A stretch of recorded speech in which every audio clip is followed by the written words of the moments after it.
Okay. So good morning, everybody, and welcome. Um, Thanks for coming this morning for a session that has been titled, let me find the right one. So, how to incorporate active learning into your online course. Um, we have this morning presenters, Erica Parker, who is Program Director for HIT, and Cassie Lyles, who is an instructor for Broadcasting Technologies. Um, they attended last year when COVID happened and the state got lots of money. We had some money to send people to different types of trainings, and so they've attended a couple of ACUE sessions, and they are going to tell you what they learned and try to help you out with doing some more active learning stuff in your online class, which is not an easy feat for most of us. So Mhm. take it away, ladies. Okay, Thank you, great. Roger. Okay, can everyone see our screen in PowerPoint? Yeah, you look good. Okay, awesome.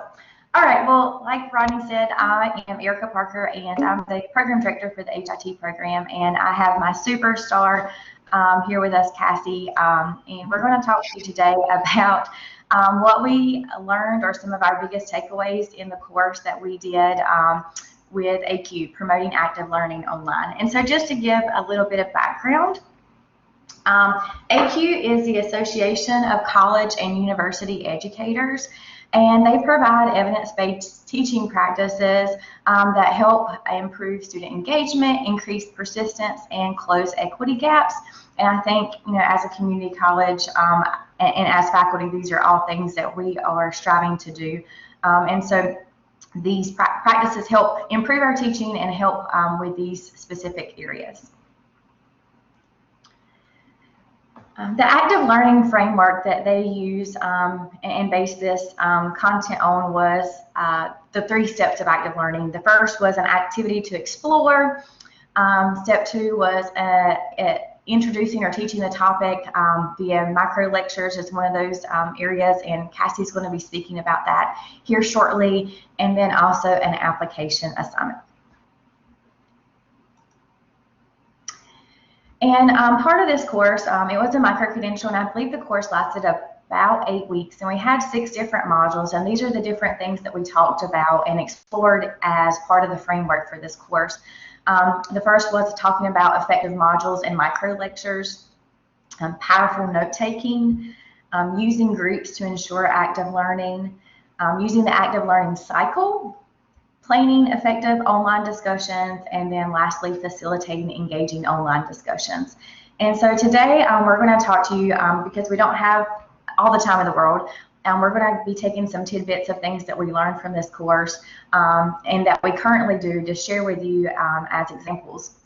And so Cassie's going to be talking about micro lectures and note taking, and I'm going to go into the discussion part of planning effective discussions and facilitating those engaging discussions. So we're going to start with a question, and I'm going to let Cassie start here with her section. Yeah. One of the things that I did before I came to Central Carolina Community College was I worked in television news. I worked in television stations for 17 years. And so, of course, anytime I can learn about how to use video effectively to teach our students, it grabs my attention.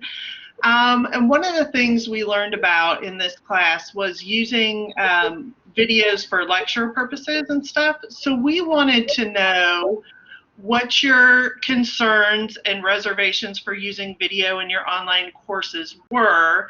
And maybe when you guys get into these breakout rooms, you can talk about if you have any solutions to your fellow faculty's concerns. And then when we come back out, you guys can tell me what your reservations are, and we can maybe get those answered to help you get some video into your courses. So Erica's going to break you out into the rooms right now, and we're going to do that for how long, Erica, did we say? We're going to do a 10-minute discussion. Yeah, 10-minute discussion. So you guys will have plenty of time to talk about if you're using video now, what is working? If you are not using video, why are you not? Okay. Okay, and breakout groups are going.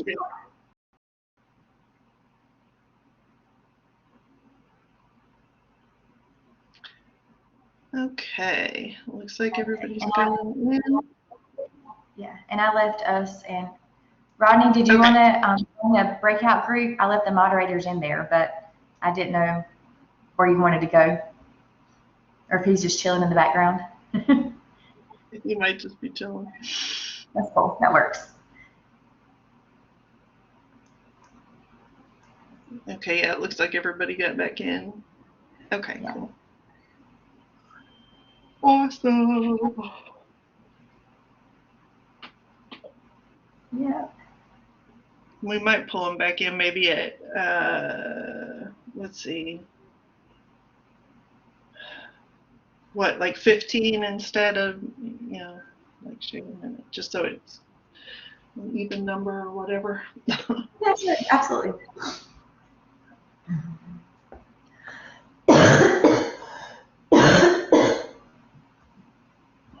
Poor thing. I know. It's been tough. Daycare cooties are the worst.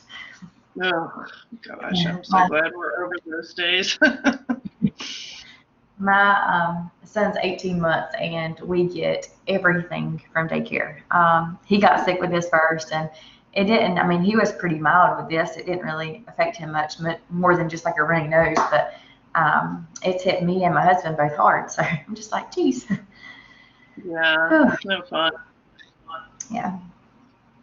I think my daughter got sick. She was at Stepping Stones out there by the college, and the very first day I had her in there, they called me to come pick her up because she had thrush on the first day. I was like, oh. And, yeah, but she's 16 now, so we survived it all. And she has a super immune system, I'm sure. So. Oh, gosh, yeah. Uh-oh, we lost somebody, it looks like. Norman Collins Sr. Yeah. Okay. So yeah, it looks like somebody's having trouble connecting to Crystal. Yeah. Yeah. Sometimes you lose them. Where'd Rodney go? Is he back? He's just hanging out in the background, I think. Yeah.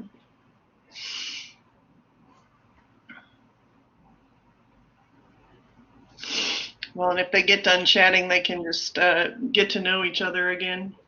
Yeah, that's my favorite part of these is the networking, right, and also then sharing of ideas of things that we do, because I've learned a lot of neat things from other people. Yeah, for sure. These. So there's 4 groups. So when they come back, I'll just ask each group what their concerns were, and then go from there. Yeah. Did you think that was good as far as there's 1, 2, 3, 4, 5, 6 people in it? Okay. Yeah. Yeah. I was going to do more, but then I didn't want it to be like overwhelming. Yeah. Yeah. Yeah. So it'll take them too long to tell me why they're scared of video when they come back. That's right. So many people don't like to do it. It cracks me up. I was one of those people, I will admit, but I've just gotten over it lately. I just recorded a video last night for my class starting Monday, and when the video is before you mash play, like my face is in the most unflattering position, and I'm like, I don't even make that face. Like, how did it even record that? Obviously I did, but right. it just the capture of it, and I'm just like, oh well, it's in there. We're gonna roll with it. I am human. This is just be okay. And so I've learned to let that go. But when I first started, I bet the very first video I did, I wouldn't be surprised if I didn't try to record it 10 times, because I was trying not to say and pause, do all those things. And I do all that when I'm talking to them, like they know that what's any different. So it's hard because I don't know, you feel like it's going to be out there for infinity, and the perception of everything, but I don't know, I've just learned to be that I'm a human and I do those things. yeah, they're afraid people are going to make fun of them, or yeah, it's hard. Yeah. So I'll be, I can commemorate with him. Well, I can too, because I was never on camera. I was always behind the scenes directing, so so I can also, I get not wanting to be on camera. It's a special type of person. Yeah, that enjoys it. Yeah, that likes it. Yeah, exactly. Does it for a living and all that fun stuff. Oh, yeah, I couldn't believe it yesterday. Oh, sorry, go ahead. No, I was saying, I was talking about your eye. I hope that feels better and those drops work, because that's crazy. Just goodness. Well, I was sitting there yesterday in my office and I was like, why does my eye feel dry? But it wasn't really bothering me until I got up to leave and a student showed up and they wanted to see where the classrooms were. And all of a sudden my eye just started running. And I was like, what the world? So I just showed them real quick where their classes were. And then on the drive home to Raleigh, it was burning and running. It was crazy. And so my eye doctor was on the way home, so I just swung by and I said, can they just look and see if something flew in my eye or what happened? I don't know what's going on. So she just popped in there. She's like, oh yeah, it looks like an infection, but who knows? She's like, maybe something got in your eye at work and you just didn't feel it. And I was like, that's so weird. I was like, okay. It's bizarre, but yesterday it was all red and swollen, and it's not today. It's a little bit red, but it was crazy. It happened like that. It was so fast. So you guys monitoring the breakout rooms? Yeah. Like, what are they doing in group one since 2 people left? They throw them out? Well, 2 people Yeah. see they're rejoining. I think Oh, it's they're their trying to connection. rejoin. Yeah, I see Yeah, Mike's yeah, trying to Yeah. rejoin. I was gonna say, man, are they being mean to people in that group or what? yeah. We lost another one somewhere, but I think, yeah, Norman. Yeah. Who's Yeah, Norman? What does Norman do? you know, I don't know. I don't know. That's a good question. Might even be admin. Yeah. Ugh. Goodness. I mean, we can bring them back at like, what did we say, 15, or do you want to bring them back a little early? It doesn't matter to me. I'm gonna hop into a room and see if yeah, let me see how the conversations are going. Okay.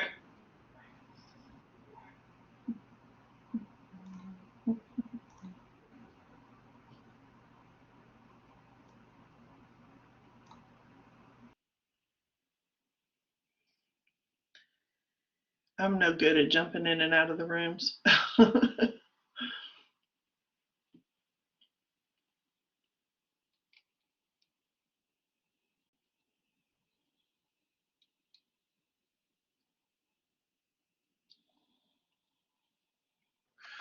I was saying I don't really like the online environment much at all. I love being in the classroom and interact with my students, and I understand that we need the online environment in today's world, but it's not my favorite. Yeah, it's hard to get the hardest part for me was when they wouldn't turn their cameras on and you just don't know if they're understanding. In classes where they would turn their cameras on, it was a lot better. Yeah. You know, because you could get their facial expressions and interaction and all that Yeah, stuff. So I try to use the chat feature yeah, as much as I could, and it still sometimes was like pulling teeth, you know. yeah. What Yeah, happened to group one? Are they all gone there? no, they're there. Oh no, Oh, it says 5 reconnecting. yeah, they're Wow, like they all lumped out or something. it must be. I bet it's something to do with the breakout groups. I wonder Wow, if, yeah, that's weird. the whole group got booted. That's collaborative for you. I mean, it's just it's quirky like that. Yeah,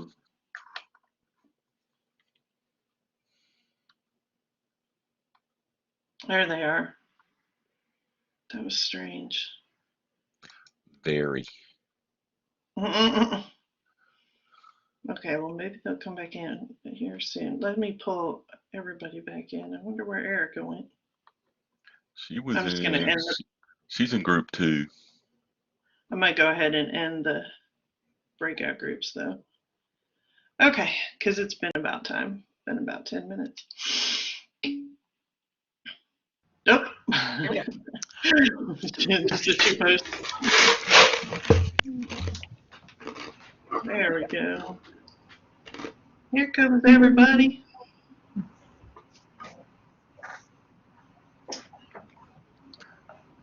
Can we ask what happened in group 1?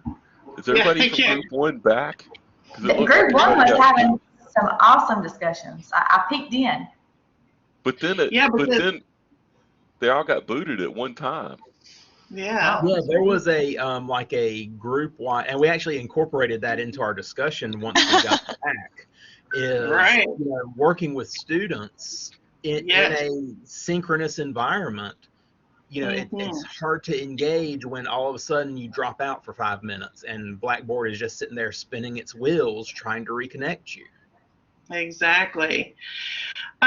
Let's go through the groups real quick, and you guys can let me know what you decided is the biggest obstacles to putting video in your classes. So group 1, who wants to talk from there? Seth, you were already talking. I heard a mention about animals. There was an animal conversation. I think that's a good start. I like animals.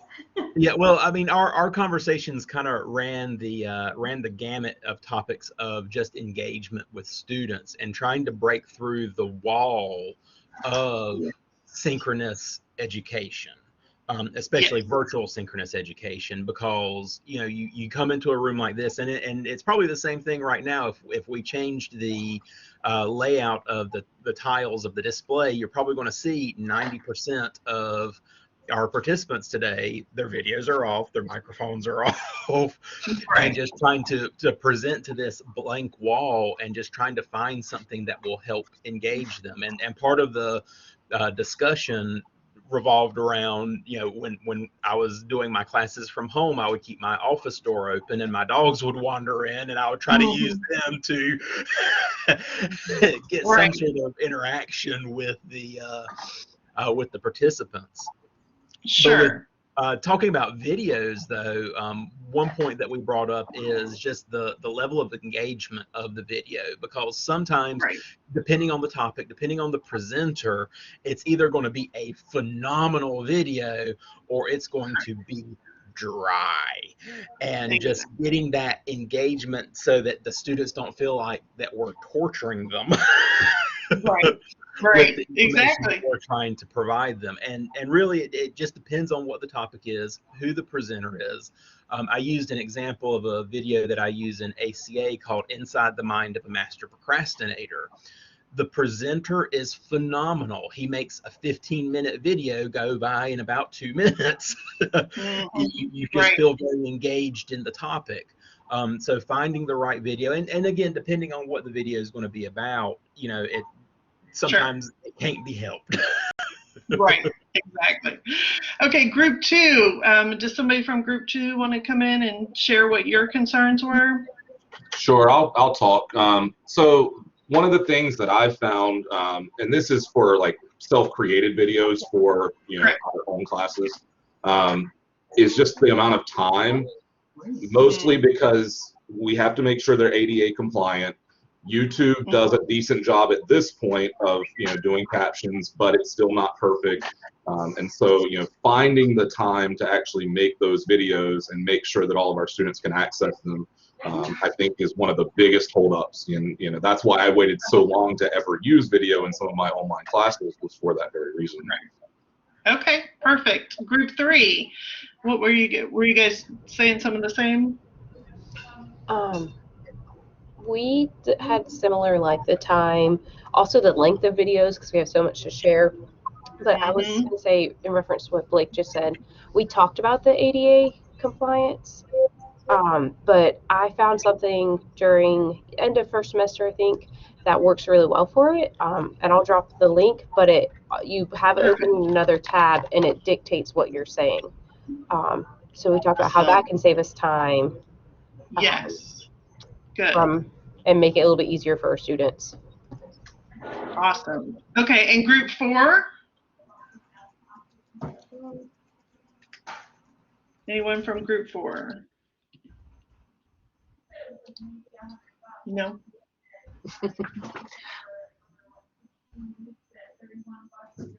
Okay, well, it's probably a lot of the same stuff.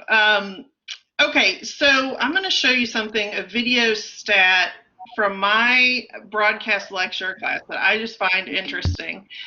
This is a long lecture I did on commercial production. Now, I split it up to get it into YouTube, and I want you guys to look specifically at the views.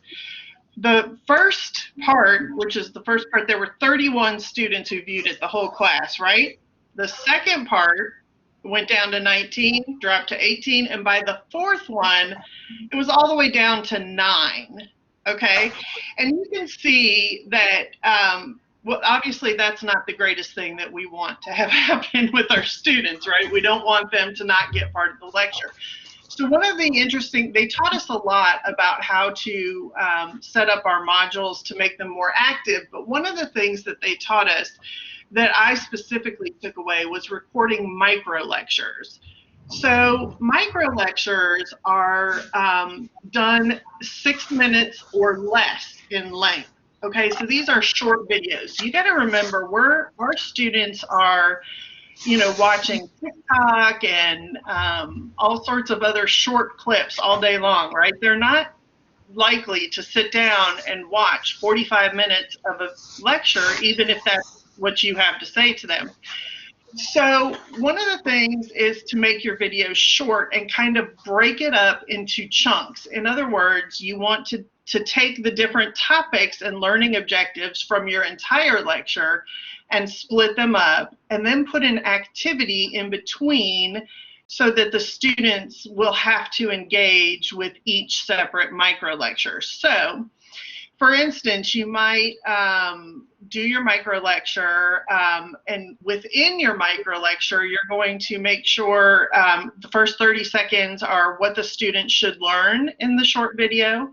Then you talk to them for 5 minutes about a specific topic. And then in the last 30 seconds, you're going to summarize it and tell them what activity they should do before going on to do the next micro lecture. So this could be a quiz, like maybe a 2 or 3 question quiz that's low stakes. You might also give them, you know, an open writing prompt, like what do you need more clarification on, that they could send back into you. So you have little things that you can do to make sure that they watch the next lecture. I haven't asked Amanda, and I don't think she's in here, but some learning systems will make it so that they have to do this first thing before they move on to the next. And it would be nice if Blackboard does that. I'm not really sure if it does for us, though. But when we're talking about some of the fears about you know, video production, the length is one of them. So that helps that, right? Break it down. The other thing is format. Our students kind of feel a disconnect with online learning. They maybe feel like they don't know their teacher as well. So these short, informal lectures that are you know, more casual will help them have a sense, a feeling that they know you better. So they don't have to be perfect, you guys. They can be just a talking head like I'm doing here. I'm not putting up any PowerPoints or graphics or anything like that. And I'm just going to talk to you for 5 minutes about how to do this, right? Students connect with that. They'll feel like they know you more. So don't try to be perfect. You should write out a script so you know, and by script, I don't mean word for word, but at least bullet points of what you're going to cover so that you know how long it goes. You want to just keep the pace moving so that they don't get bored, because we know that they get bored. And the one thing I do want to recommend is you watch your quality. So make sure you do have a good quality camera, that the light is okay, and that your audio is okay. I did a separate professional development last fall that I think is still in recording, that you can go back, that tells you, gives you some different tools to make your video look better. You know, and you can go back and watch that. You do need to caption it, which YouTube will do for you. And then the link that you guys gave, that's fantastic. There's lots of technology out there. You may just have to hunt for it to caption your videos, but that does make it ADA compliant. And like I said, you want to make sure to put an activity in between, because that's what's going to keep it active. Does anybody have any questions about the video, the micro lectures? Well, Cassie, I just wanted to mention that Blackboard does have adaptive release, so that it would be able to do that. And they have even added, I think it was through Ultra, expert or expanded adaptive release. So there are options that you could use for that. See, and that's perfect. That's one thing that I probably need to go get some more training on. But yeah, so like they have to take the quiz and watch the video before the next one releases. And I think rather than dumping them all at once, right, your little videos at once, that will help the students keep going. Because like I said, you know, you saw it there in my stats. The whole class watched the first one, but then as it went on. Yeah, Play Pause It is really great, Rodney. That's a good point. And I have not played with it enough, but Play Pause It is another way to keep your students engaged as they go through the lecture. But still making them short is probably the biggest, most helpful hint for that. Does anybody else have any questions about videos or micro lectures, the concept of them? Hi, Cassie, quick question, not necessarily the concept, but what do you use for your captioning for your videos? Do you have a certain technology that you find easier to use? Yeah. I just go through YouTube, honestly. I take my Collaborate recording and I just, I created a thing for our department, a training video on how to do it, and I'm happy to send it to other people if you guys want to send me an email. But it's pretty easy now. YouTube kind of stepped up their game, and it's pretty accurate. It used to only be about 70% accurate, I think, so you'd have to go in and change a lot of YouTube, the captioning, but it's pretty close now. I think the last one I only had to change like 3 or 4 words. And so it didn't take a lot of time. Whereas if you're captioning a 45-minute video, it's going to take forever. If you're captioning a 6-minute video, it's not going to take as long. And some of these videos, you know, you guys can recycle, but I know a lot of you do topical subjects where you're going to want to make your videos over and over. Yeah, Lisa, good. I'm glad it's been easy for you too. Okay, any other questions on the micro lectures? Okay, the other thing I wanted to talk about real quick was note-taking in an online class. And I'm only going to talk about one thing they taught us, because they taught us a bunch of different stuff about note-taking. But I tried one of the things that they gave to us in my class, and it worked. The students liked it, so I thought I would share it with you because it never occurred to me before. I know if you guys are like me, you have trouble getting your students to take notes, even in your seated classes, right? I don't know, this is a big deal in our department. Students just don't like to take notes. But what ACUE did was show us this skeletal outline. And I'm just going to show you one of the ones they gave us for the note-taking portion, and how you can adapt it. This is, I don't know, can you see it? There you go. So what you provide to your students is this sort of skeleton outline, right? And so if you were having them take notes on the micro lectures we just talked about, you might have them list the learning objectives. You might say up here, hey guys, in the first 30 seconds, I'm going to tell you what I'm going to be teaching you about. So list them here. And then maybe this part, you ask them about, you know, what did you see in the micro lecture video that, you know, corresponded to the learning objectives and so on. And then, you can just change all these boxes. And one of the ones that I like that I put into my broadcast writing class was at one of the end boxes I changed to say, what do you still not understand? And the students would write in there, oh, I didn't understand what you mean by this term, or what you meant, how to do this particular thing. And so they were able to go through and fill out these skeletal outlines and then upload them back so that I could look at them. And for the first time, they took really good notes. And then you can say to them, you can use these notes on your test or whatever. And it was a really helpful thing that I had just never thought about providing them a skeletal outline for. I had always told them to take notes. And, I know they learn how to take notes in one of our, do they do that in the ACA class? Yeah, they learn how to take notes, but they don't always then go ahead and do that. So if you make it a low stakes activity that maybe you can put in between your micro lectures. So if you want the activity to be upload your notes for 5 points or whatever it is, so that I can see you're taking notes and that you understand, that seemed to be really helpful for my students. Does anyone have any questions on that? The note taking? Has anyone else tried something like that? Yeah, I've often used lecture outlines, and I think that it's really good for the students because sometimes students don't know what is important and they get kind of bogged down by all the details. And so by giving them an outline, they can focus on the key points, and then they feel a little bit less stressed, and then they're actually going to have better notes to study. Yeah, they found it very helpful. Lisa asked, can the template be shared? ACUE is, no, they've copyrighted it, so we cannot share that particular one. But I think if you just go back and watch this one, you can kind of see like how to change it. What I did was I just took, just a bunch of blank boxes and put, write down what you learned, or write down the objectives, write down what you learned from the micro lecture, and tell me what you are still unclear about. Mine was pretty simple, and they really liked that. But if you were doing math or something like that, you could put, yeah, I can share. Yeah, we'll share. I'll have Erin send it out. I think she said she was going to do that for all these anyway, to share the documents.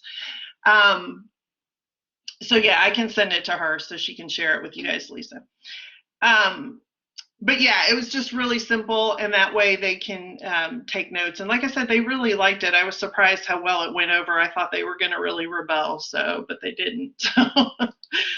But that was all I have. If you guys have any questions for me before I turn it over to Erica. Anyone?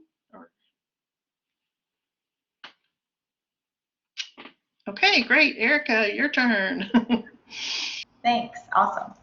And while I'm getting the PowerPoint back up, I will say that after doing that class, I allowed my students to use notes on their final exam, which I had never done before. And it actually went over pretty well. They actually took better notes and then performed better on the final exam, but because of their note taking, I felt like their learning was deeper in that. So I will say there is some research that they provide in that on note taking, and allowing students to use their notes on tests is actually beneficial. So that's kind of cool. I also had a comment as well during some of the breakout sections. I know that there was a discussion about it's really hard to come into a class and see the blank tiles and not have all of the people on camera. And I haven't truly experienced that because the HIT in my program, we're an online program, and so I've been doing this for some time, but we are asynchronous, so we don't have scheduled meeting times. But we do have meetings with students, and one of the things that I have done recently, we recently had an HIT meet and greet. And so I sent out an email ahead of time and just laid out some expectations in a friendly manner, but just saying that I wanted to meet them and see them and get to know them, and to please have their camera on and to let's have a conversation. And so I did that ahead of time for our meet and greet this year, and I will say majority of the students had their camera on during our meet and greet, and I think that was very helpful. So maybe trying setting those expectations ahead of time or before class, and sharing that, and then if they can't, to have that communicated with you as the instructor, because there are definitely some situations or scenarios where they may not be able to. But that's a cool thing to share. Setting the expectations ahead of time might be a way that you can garner maybe some more interaction, or some heads bobbing on the screen, because I know that helps whenever I'm presenting too as well. So, but I get to talk with you today about discussion boards, and I know that they are the bane of some existence for some instructors, and that they completely hate them. And I understand that, because I've been there before with doing discussion boards and wondering when I first came in as a faculty, like, the purpose of them and why we're doing them and what the benefit was for the students, because that time aspect for them. But discussion boards are very helpful when we think about that in an online learning environment, and from active learning per se. They offer students the opportunity to expand and clarify their knowledge, and in an online world, this is how are they getting it, or maybe I need to do something a little differently to provide supplemental information or to clarify that understanding.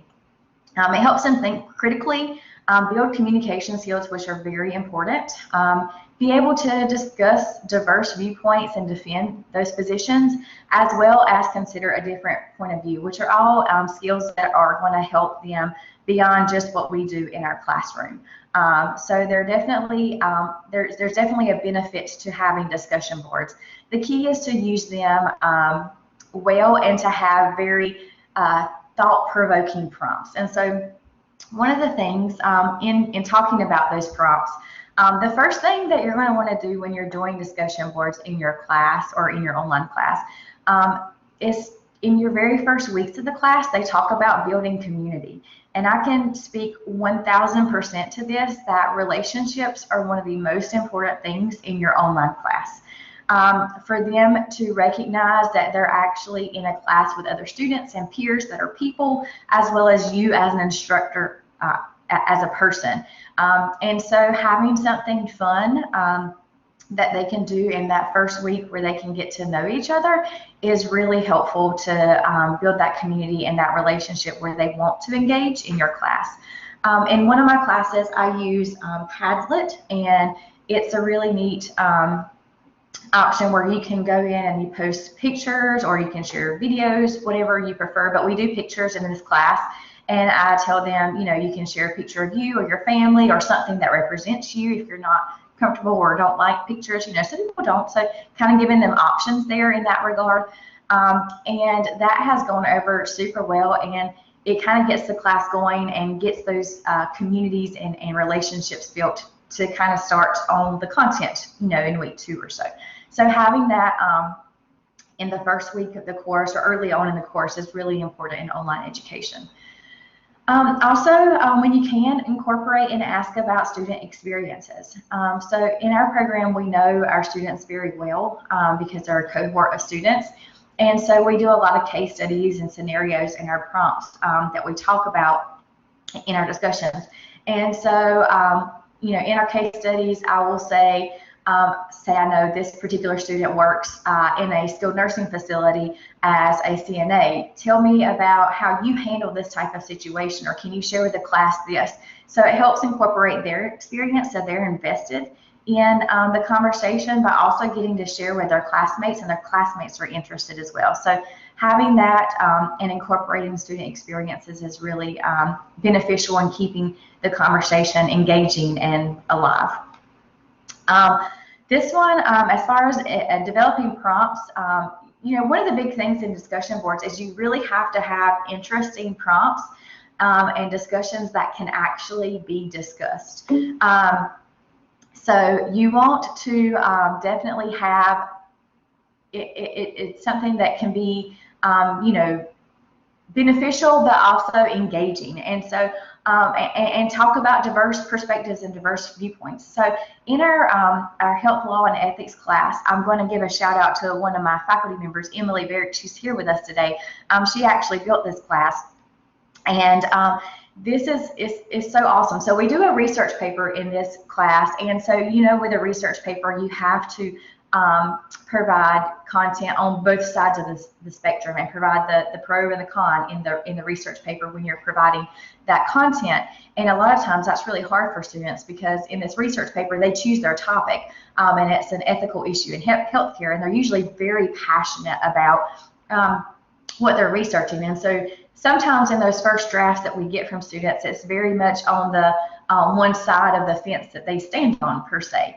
And so throughout the course we have discussion boards, and they are very I won't say controversial, but very opinionated conversations that are very diverse in that regard. And so one of the ones, like our very first week in the class, we talk about the Tuskegee case where the men had syphilis and they were not treated, or were considered as placebo, but they were not aware of that.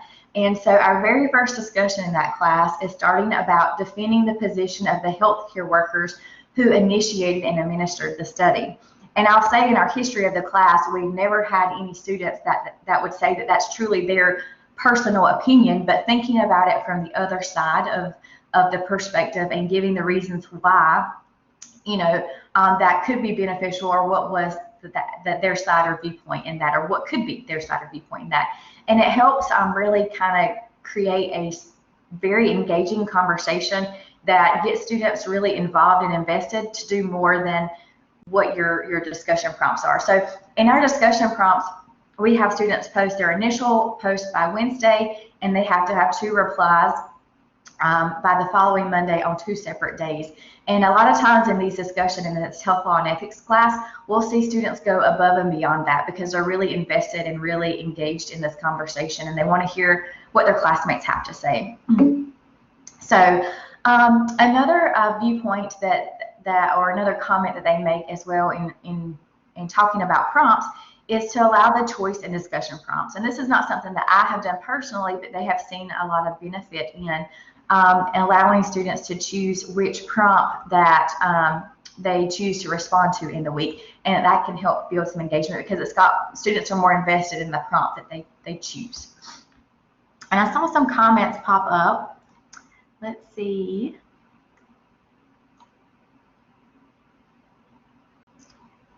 I think Mike was saying when he does his intro discussion board post, he starts with his own media-rich posts, photos, and links and such. And it's a great way to get the students to think about adding in rich discussion board content and doing a new one each semester. So yeah, that's exactly right. So in my Padlet, I post a picture of myself, and I go and talk a little bit about just me outside of work, hobbies and interests, and kind of getting students to see me as a person. And from there, I think it helps students to then kind of share a similar perspective as well. So, and to share the photos and the videos of themselves, because they see me doing it. So that's a great point, Mike, to bring up. Any additional questions or comments about prompts and what we've shared so far? Okay.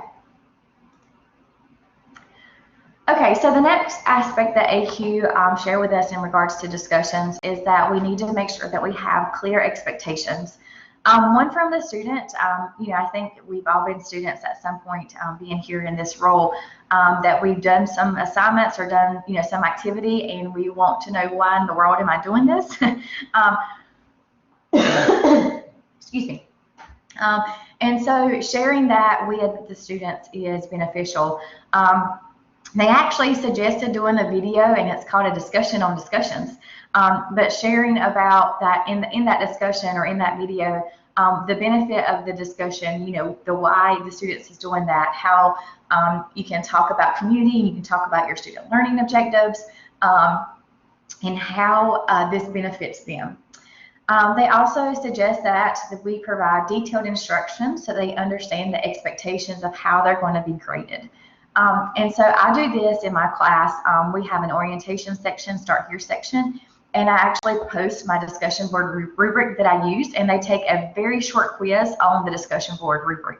So they understand this is how I'm going to be graded in this class on my discussion board, and they understand the metrics for that week one of the class before they even participate in a discussion board. And speaking of that discussion board, using a rubric is very helpful for that. And I think at this point in time, most of us use rubrics. But the one thing I'll say is I've heard from some of my colleagues, and one of the pains in discussion boards is having that contribution from students. You know, you get a lot of times the post, I agree, or that's a good point, or, you know, how do you get students to really engage in that discussion? And adding a section regarding contribution can be a helpful aspect in that, and that's something that we've done in our program. And so our contribution section on the rubric, words students post like, you know, furthers the conversation, ask questions of their peers, and helps, you know, continue the conversation. And we have that, you know, as a grading element. So it's not just an I agree post, but something that asked a question, they added something that added some meat to the discussion. And then another aspect that they talk about is acknowledging model posts and quality posts. So going into the discussion, you know, we have to be active in our discussion forums and discussion boards, you know, during the week, and know that we're present in them as well as furthering the conversations ourselves. But noticing students that do model quality posts can help other students get there. And so pointing out, you know, hi Cassie, you know, I really like that you talked about this aspect, or how you presented this information. Great job this week. And then also acknowledging people who get the conversation started, especially earlier in the week. So for us, with our discussion board being due on Wednesday, as you imagine, we have plenty of students that go in there on Wednesday and get their discussion board going. But actually, the students that go in there earlier in the week on Monday and Sunday, going in there and making those comments, you know, hey, hi Mike, you know, I really appreciate you getting in there and getting that conversation going. The other aspect they talked about was ensuring quality discussions. You want to make sure that you balance voices.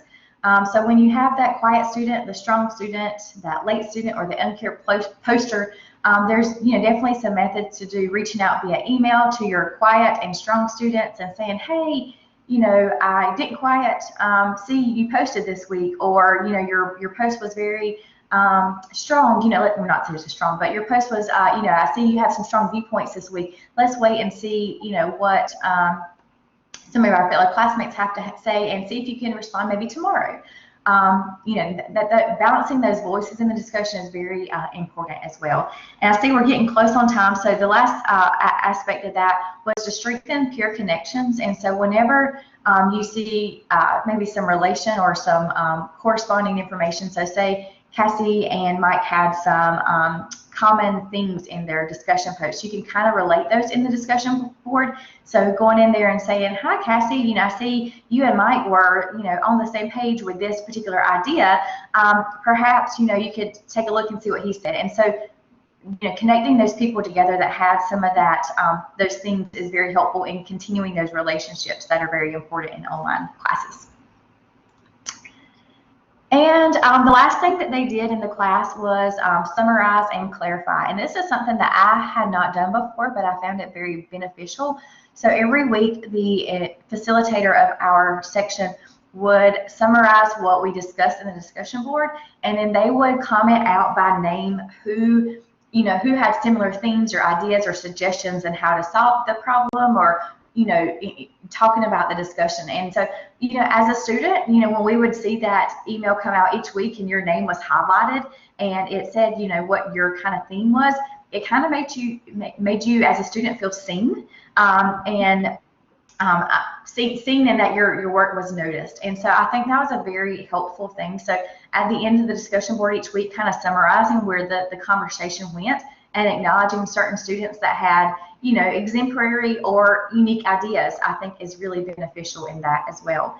And so I think it shows that you're noticing the discussion, you're involved in the discussion, and that you're also acknowledging those students by name, and that helps continue with that community that we talked about early on.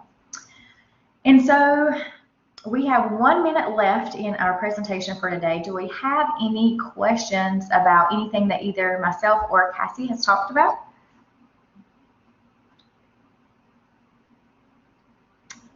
any questions about anything in active learning and online, we have a minute, and it's, you know, we can do big things during that time.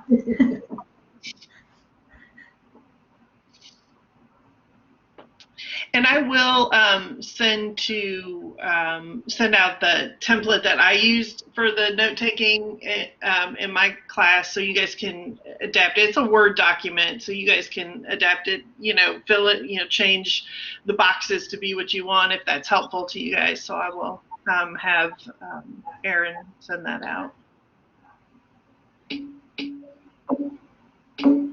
For sure. Thank you guys for coming and listening. I hope that we had some helpful hints for you. Yes. Awesome. Great. Thanks, you guys. I'm sure you have a lot of other sessions to go to today, so learn lots.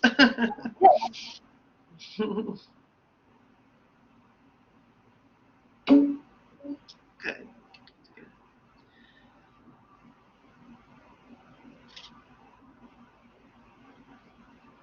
Awesome. How many did we end up having all together? I didn't see. I think I saw 26 total. Oh, good. So that was about what she thought was going to. Okay, good.